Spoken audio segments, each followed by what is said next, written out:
Yeah. Okay.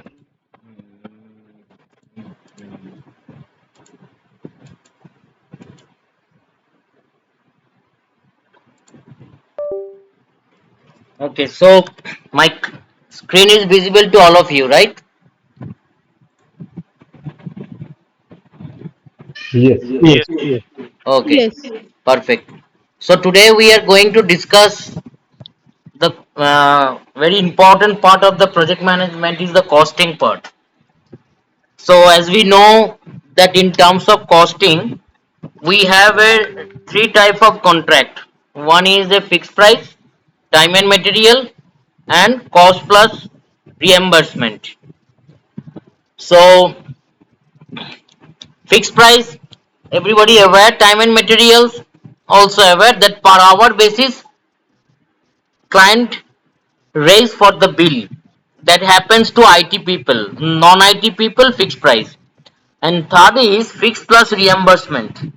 This fixed plus reimbursement contract is those organizations where client is giving more change requested and they are asking, let's say Shubhankar, I want you to do the work earlier than expected time so that I can give you some more project as a compensations or some new things. So on that contract there are some issues, some risk because Shubhankar has to work earlier than expected in order to get some new project. So there are three contracts. Now in order to calculate how we can go or track the costing part for fixed price, time and material for agile, hybrid, waterfall, DevOps, or any other project. There are some ball games which we will discuss today. According to the PMI roadmap, you can see that there are some word has been abbreviated form as written here, which is called predictive cost line up to 40% of baseline. So guys, you know, whenever we start a project, we have a baseline of the cost. The baseline of the cost is some things which we can tell. My project cost is $1,000. So $1,000 is my project cost that include resource cost, direct cost, indirect cost, variable cost. And apart $10,000, sorry, $1,000 baseline, 40% is my resource cost, rest is some miscellaneous cost. Now, when we move forward, we understand that we need some more extra. Some unavoidable circumstances arise, resource crunch, change request, and any other situations where we can add the contingency reserve, which we have discussed many times. Contingency reserve calculate according to the baseline cost and its limit is in between 5% to 15% depending upon to the organizational strength. That is 10,000 $1,000, 5% of 1,000, 6%, anything that will be a contingency reserve. But now whenever we have a contingency reserve, when the project got executed, it is very high that entire day we calculate the resource how much they are working. 9 hours they are working, their salary is included, they are using the premises of the office, that electricity bill, server, softwares, tea, coffee, cafeteria, you just have to understand. And also traveling costs. Let's say Sunanda wants to travel from Kolkata to Hyderabad or out of India. So that cost will also be included to the project cost. So how we can calculate these things and we can track these things for our project management practices? We have a terminology as per PMI roadmap called earned value analysis. Very, very, very important. Earned value analysis is a statistical process control consisting of three different formula. This formula has come from the chartered accountancy. Whoever have come from CA background, they know these CPI, SPI things. Whenever we want that our organizations is profiting, we just go for that particular organization's white paper. That how much client specific new client has added, their IPO rate, and their stocks. We in India, the organizations, let's say LTI, Mindtree, IBM, Cognizant, they have a Bombay Stock Exchange, Nifty, New York Stock Exchange, and other parts where their stocks is going up and down. So how this matter for a project? The stock matters for the project is that it's not for only one project. TCS has, let's say, 2000 project, fixed price, time and material, AMC, anything. So all those project when comes, the people are investing to TCS their share, for which TCS is giving their record to the stock exchange at 9 a.m. morning when it opens, that their stock is, let's say, 1000 Indian rupees for one IPO. So whenever new clients is coming, people are investing, understanding then TCS is gaining and we have to invest. And sometimes, let's say, other companies are losing, so people are not investing, they just want to wait unless and until that company is gaining, then they will sell the shares in order to get the profit, right? But nobody, I feel, in whoever join do not understand how these things is happen. It is only happen if you go for a program management or portfolio management role for your organizations. I play in Ericsson. There, the Ericsson share goes up and down in Europe. And being a program manager, I have to tackle at least 19 projects under me, at least 200 people, 9 project managers report during that 2021. So I have to understand the return on investment out of the stocks of the individual project, the strength of the Ericsson for Europe's, and how it goes by calculating that project cost and other cost, miscellaneous cost.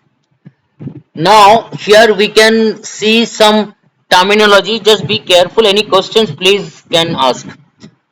We have a word called rolling wave plan. This rolling wave plan is cost for next 1 to 2 sprint daily letters, not roughly. It is a plan which tell that Ashwin is the project manager for ABC and he is trying to make a project cost roughly for sprint 1 and 2. It's, let's say, $200 for 3 resources, 4 user stories, and deliverables is 6 to 9 days.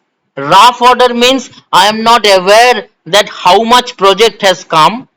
My stakeholders inform me, Ashwin, I am giving you 10% of my project to understand how you fit for the requirement. If your delivery your deliverables in time, we will give you slowly to rest of the percentage of my use cases. So Ashwin has calculated rough order estimation to his higher management that in 2 weeks, 2 user story points, 3 users, and 5 need to purchase some software, we need $500. That is called rolling wave, rough order estimations. Second is fixed capacity budgeting. That depends upon to the team size into sprint length and number of sprint, and burn rate. Burn rate means we have in agile, everybody know burn up and burn down chart. Burn rate depends upon to how much your users are performed till that time and how much is still pending is called the burn rate. Then number of sprint is 2 or 3. Sprint length, maybe sprint length, minimum sprint length is 4 hours, maximum is 8 hours. Everybody knows this is a standard terminology of agile. Whenever you calculate, you will get the fixed budgeting for that agile project. Story point. Story point goes to the velocity, cost translations, and sprints lets you forecast the how much backlog value you will get. So I just like to ask you, whenever we are calculating the story point or cost translation, anybody here work for Avantika? You work LTI Mindtree. Have you been involved for the costing part? You are involved for estimations, I am aware, but Have you been involved for costing part for story point Not estimation? yet directly, but yes, sometimes I have to look into this, but not directly, to be very honest, Saptashi. Who can give idea? Anyone here who directly involved for costing part for I can agile? give you a rough idea, Saptoshi, Okay, tell because me. what I did in the costing part, like you have mentioned over here, okay, so based on the sprint planning, how many sprints are there, and what is the size or length of the sprint, and then what is the cost for the resources, each resources. For example, business analyst is having a different cost, or developer, senior developer, they are having the different cost, and how long they would be working. So multiply by this. I mean, I'm just giving you example. For example, there are three resource, one BA and two developers. And for example, we are costing. Yeah, yeah, that is better. First, write down the yeah.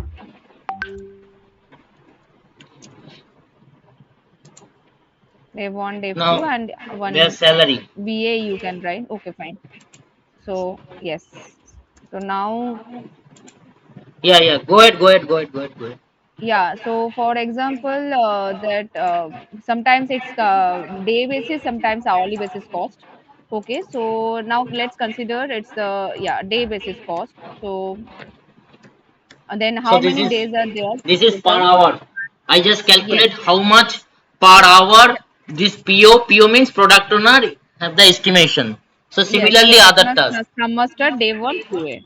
Yes. Go ahead, Aruntika. Yeah, Then then simply we need to multiply with this hmm, how many hours we actually for product owner we are consuming, how many hmm, hours we are for SM we are consuming till the deadline which we estimated based on the sprint, hmm. and then multiply that many days with that. Okay, so Okay. per So hour if it is you are 100.101.01 you are for per hour you are taking it. I'm not yes. getting what is this Yes. 101. This is for if we assume 22 days in a week we are Okay, working. okay. You have, Uh, sorry, I have missed this part. I have not seen. You have already put the formula by 12, 22 by 9. Yes, yes, hmm. correct, correct. For a month, you are okay. So So now yeah, this go will ahead. be divided by, as I can see, you have already divided it by 22 for the 22 days, considering all the work days and 9 hours per day. So that is fine. Then we need to consider if it is a 5 months project, we simply multiply this into that.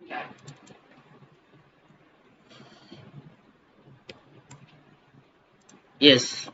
Uh, guys here For everyone. So then the everyone. summation of that. But to be very honest, Saptarshi, it's again another thing that okay, it's the estimation based on rather I can say yeah, if it's a fixed bill project, people will or the customer will give you the fixed amount, but that basically it's budget, but because budgeted completion we call, but actual cost that will we need to think or we need to estimate, like you have mentioned, we need to think about all the unforeseen task or all the unforeseen impediments, we need to consider that too, which you are taking miscellaneous cost that. But Hmm. it doesn't mean that budget equals to no. If it is, then that is the coming. That if that goes below that, then we will or that it is on the track. But if it is actually over, then we will call it that it's over budget or Okay. the under budget. In that way, we can consider this. So I have a project cost that is for example, just for example, it is $1,000. So this is my project cost. So whatever the resource cost is should be under this $1,000. You should have some miscellaneous cost also, direct cost, indirect cost. You have to understand what is direct cost. Direct cost is, let's say for example, purchasing a software, purchasing any cloud enabled systems. Avantika wants to fly from Kolkata to Delhi for implementations. Direct cost. And indirect cost is for the project. I am hiring a third party vendors who will give me the air conditions or server support. I do not have my own server. I have asked IBM to give their blade server so that I can upload all those things. So IBM is taking money from me, LTI Mindtree. Those are indirect cost. So that cost is also taking from this $1,000. $1,000 is your project cost. That include resource cost, direct cost, indirect cost. Those parameters are there. And miscellaneous cost. Miscellaneous cost is what? IBM, not IBM, let's say LTI Mindtree, Avantika is working, she is going office every day. So LTI Mindtree Kolkata has their office or premises, that is their own building, but that cost will also include to the project cost. They will also take a bill from the client that I have to go for office and electricity bill, then your cafeteria and other convenience allowance, like if somebody work on odd hours, that office take care for giving the cab facility, for example. So that cost will also include this project cost $1,000. So when we break, then we will get the clear picture. Now when we move from the sprint 1 to sprint 2 project monitoring phase, then we understand that what she was saying, that what is actual versus estimated. Estimated cost is $1,000. That is fine. These are all my resources are working, and user stories, everything has been maintained. And when I'm running the project, I have to understand that I need, let's say, two more resource, which was not in the SLA. I need to fly from in Kolkata to other locations, that is also not listed in the SLA. Sometimes it happens that some unavoidable circumstances issue arise that create a risk, not in the SLA. So those things are coming, and this $1,000, which is my project cost or baseline cost, is overlapping. On that case, we have to understand first, do not use contingency reserve at first. Go for alternative analysis. If is it possible that all these four resources are working together, can I release one resource? Is it possible to add the same resource to multiple tasks in order to fast track? Is it possible we can reduce the cost of the premises which we have projected, let's say 1% of project cost? Is it possible that we can stop Avantika to not to move from Kolkata to Hyderabad? Flying cost will be reduced. Project managers see all the alternative, and after that, if he finds doing all these things, there are some cost is still residual cost still need to be get added, then he will go for 5% or 10% reserve of $1,000 as a contingency reserve to add for that particular use case. And that contingency reserve is project manager's hand, he can approve. Then directly it goes to the accounts team. Accounts team needs the clarifications, he will give the clarifications. When accounts team will give a green signal, then that amount is come to project bucket. We have every project, we track internally a system, a project ID and project estimation, that project manager can see how much cost has been incurred till today, how much cost is still pending, and how much contingency reserve is utilized according to the acceptance of from the accounts team. Clear? Any question? Nilanjan, Rajiv, Shubhankar, Obhijit, Orik, Avantika, any question? Avantika, you raise your hand. Tell me. Yes, Saptoshi, I just have two questions rather. So, Saptoshi, is there any fixed upper or lower limit for contingency reserve and management reserve? Don't go for management reserve now. There is a Okay, contingency reserve, contingency yes. reserve. Let's start with the contingency reserve. Is there any Contingency upper limit reserve, and lower limit? 5% to 15%. Okay, 5% plus minus, right? Uh, Okay, 5% to what? Based on what? Based on your project cost, baseline cost, Cost or the budget?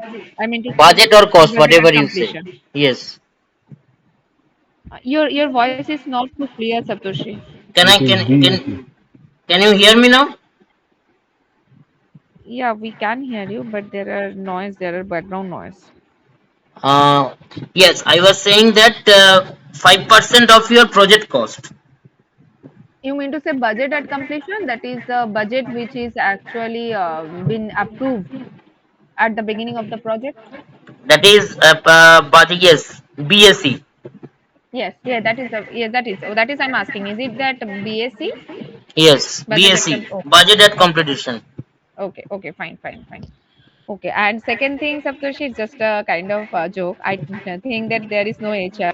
So, to be very honest, if we want to remember what is the indirect cost, so workforce management, HR, all these kind of are indirect cost because they are not directly You built can you tell into any these project. things loudly Not at your office on Monday that HR people are bogus idiot. They do not.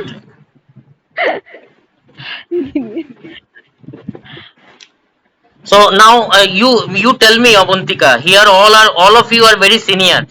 I just ask everybody.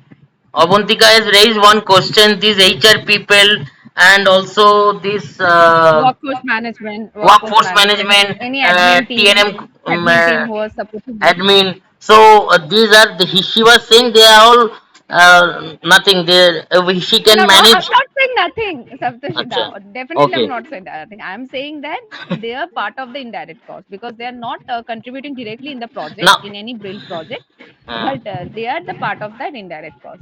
Okay, now you tell me, or anyone can tell how we manage their cost. They are getting salary because they are all non-billable. HR people non-billable, admin non-billable, office staff non-billable. Then how we can manage their salary? The first thing which I understand that if, though we are in some grade, but the salary packages are not same for grade, so there is a difference. So, for example, I am taking $10. I'm just giving the example from a customer, but for a person for a resource, but actually company is paying to that person $2 to $3, right? The remaining, if it is everything goes fine, considering other aspects, so then the remaining part that is actually coming as a profit if we see. So from this bucket these are getting actually supported and balanced. So now Okay, if one. we think it in a broader level, then definitely that the number will be huge, the number will, it's a large number. Okay, so one you tell right. Take one point. Rajiv, any idea how we can go for this budget for all the non-billable people like admin, HR? Yeah, right. I mean, I'm not sure. Actually, I also want to keen like know how this non-billable resource, like for example, a practice director, okay, or maybe the people manager. Okay, so they are also mostly non-billable. Hmm. Okay, so in that case, how because we observe when we are non-billable. Let's say I am working in a project now. I am getting released from a project. Okay, so I am becoming a non-billable person. So in that case, we have some admin code where we put our effort. Okay, now how this is a different cost, and I mean project code is there for admin. Okay, so in that case, how this, I mean, whatever profit or whatever like excess that is coming from the project, it goes into admin, and then the non-billable people get budget from there, or what? Like, I also want to know because I'm not also part of the costing. So Okay, how it moves. Ushwin, can you try? Yeah, am I audible? Yeah, yeah, you're audible. Okay. So what we are doing, those people who are not digital, but they are interested into a project, or directly or indirectly, mostly indirectly. So we are means while providing a budget, we are allocating them support on budget. We are receiving that support means. So we are calculating that budget. So let's say a QA developer